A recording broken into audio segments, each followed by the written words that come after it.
नमस्कार दोस्तों, एग्ज़ाम सारथी YouTube channel में आप सभी का स्वागत है।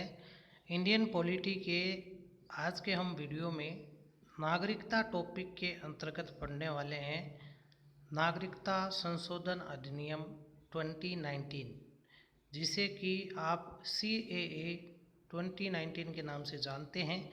काफ़ी चर्चा में रहा है ये मुद्दा जब से ये एक्ट बना है, या यूं कहें जब बिल के रूप में संसद में पेश किया गया था तो बहुत ज़्यादा चर्चा का ये विषय रहा।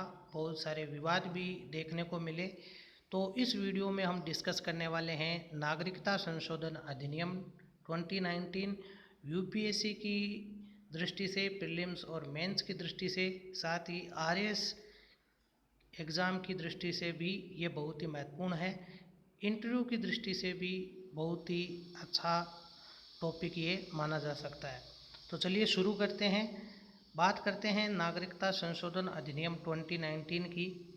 तो हाल ही में संसद ने नागरिकता संशोधन विधेयक 2019 पारित किया, जो राष्ट्रपति की मंजूरी मिलने के बाद अधिनियम बन गया है। नागरिकता संशोधन अधिनियम 2019 को नागरिकता अधिनियम 1955 में संशोधन करने के लिए लाया गया है। नागरिकता अधिनियम 1955 नागरिकता प्राप्त करने के लिए विभिन्न आधार पर नागरिकता प्रदान करता है, जैसे जन्म, वंशानुगत, पंजीकरण, देशीयकरण और क्षेत्र इत्यादि के आधार पर इस अधिनियम के अंतर्गत नागरिकता मिलती है। इसके अलावा ये भारत के विदेशी नागरिक यानी ओवरसीज सिटीजन ऑफ इंडिया, जिन्हें OCI के नाम से आप जानते हैं, तो OCI कार्ड धारकों को पंजीकरण और उनके अधिकारों को नियंत्रित भी ये अधिनियम करता है। ये बात हो रही है नागरिकता अधिनियम 1955 की। OCI यानी कि विदेशी नागरिक है जो ओवरसीज सिटीजन्स ऑफ इंडिया है, भारत यात्रा के लिए पंजीकरण प्रणाली को बहुउद्देशीय आजीवन वीज़ा जैसे कुछ लाभ इसके अंतर्गत प्राप्त करते हैं। हालांकि अवैध प्रवासियों के लिए भारतीय नागरिकता प्राप्त करना प्रतिबंधित है। अवैध प्रवासी से तात्पर्य एक ऐसे विदेशी व्यक्ति से है जो वैध यात्रा दस्तावेजों जैसे कि वीज़ा और पासपोर्ट के बिना देश में प्रवेश करता है, या फिर वैध दस्तावेजों के साथ देश में प्रवेश करता है लेकिन अनुमति की जो समयावधि है उसकी समाप्ति के बाद भी देश में रुका रहता है।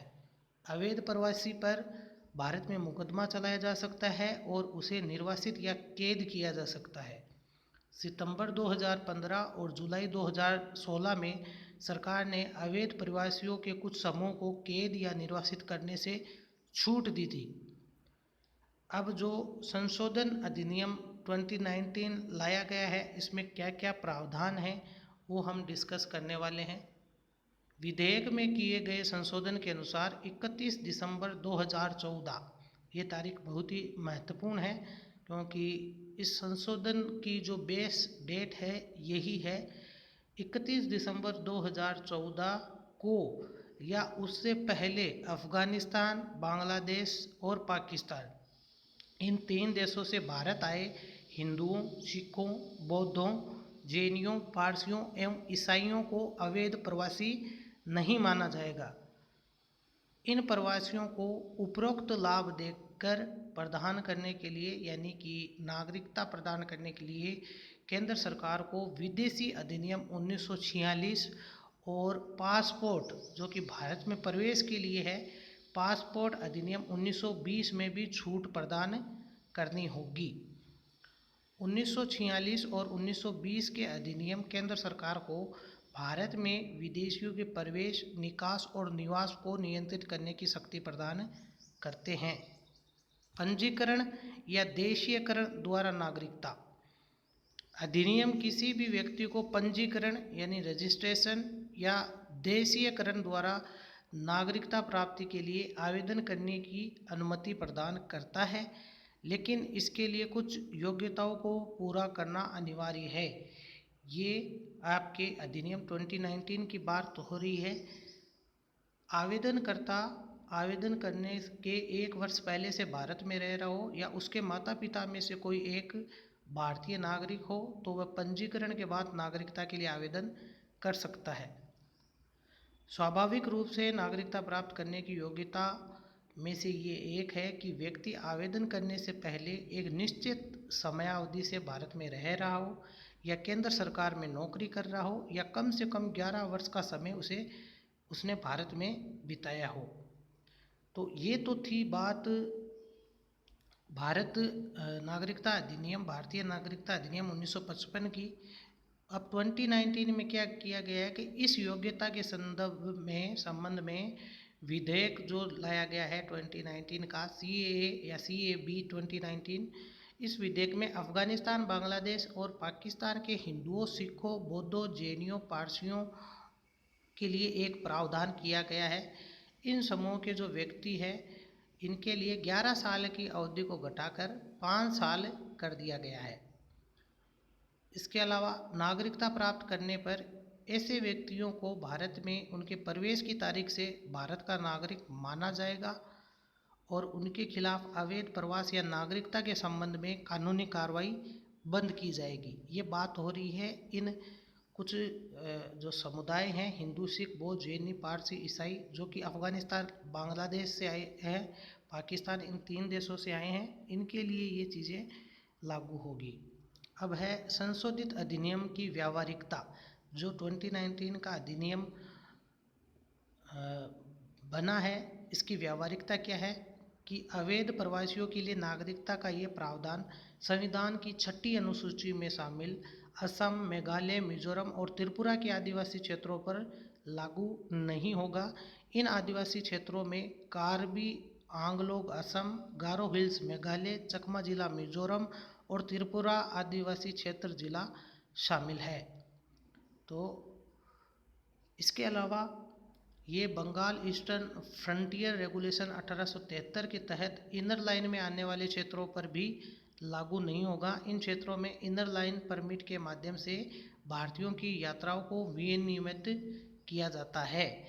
जैसे कि ये वर्तमान में ये प्रणाली परमिट वाली प्रणाली है अरुणाचल प्रदेश, मिजोरम और नागालैंड पर लागू है। मणिपुर को राजपत्र अधिसूचना के माध्यम से इनर लाइन परमिट शासन के तहत लाया गया है और उसी दिन संसद में ये बिल भी पारित किया गया है। OCI के पंजीकरण को रद्द करना।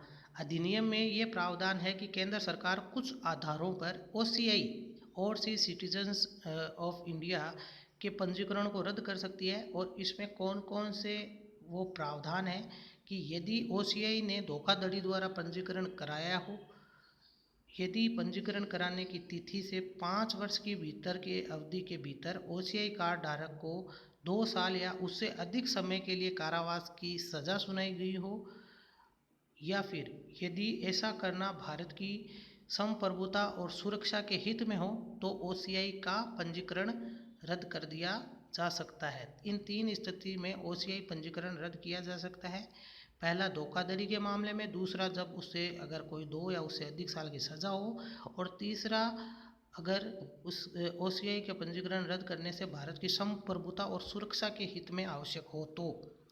अब विधेयक पंजीकरण को रद्द करने के लिए एक और आधार जोड़ता है जो CAA 2019 पंजीकरण के रद्द को रद्द करने के लिए एक आधार और जोड़ता है। इस नए आधार के अनुसार OCI ने केंद्र सरकार द्वारा अधिसूचित अधिनियम या किसी अन्य कानून के प्रावधानों का उल्लंघन किया है तो कार्ड धारक को सुनवाई का अवसर दिए बिना OCI रद्द करने के आदेश नहीं दिया जाएगा।